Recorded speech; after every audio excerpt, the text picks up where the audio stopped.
there's an extremely high probability that you are utilizing private IP addresses inside your organization.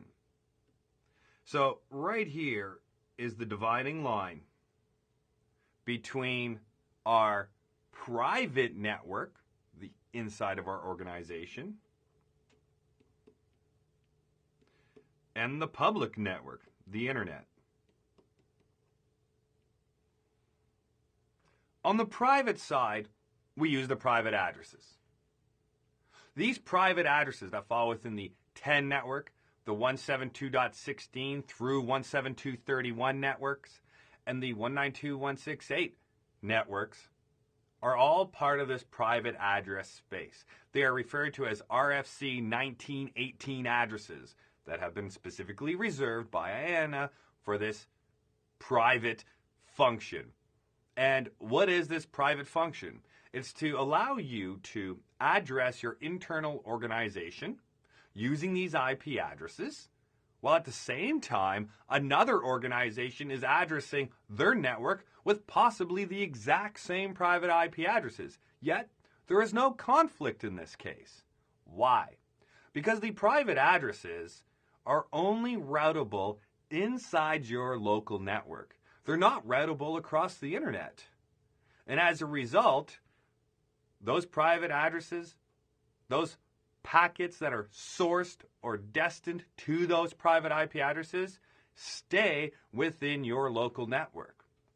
Therefore, they don't conflict with the same addresses that are being used in another organization. If you want to access the internet, you need a public IP address. The public IP address is anything that's not in that private range, but still falls within the class A, B, or C IPv4 addresses.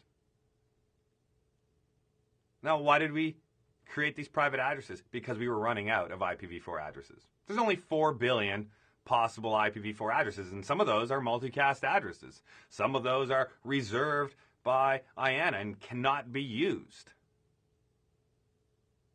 As a result, there's less than 4 billion. So what does that mean for us? It means that we're running out. It means that we have to utilize the private addresses inside of our organization because the majority of us have an extensive number of users in the organization. So how do we get these users? Let's say we have 1,000 users in our local organization. How do we give them access to the internet if their IP addresses are not routable on the internet?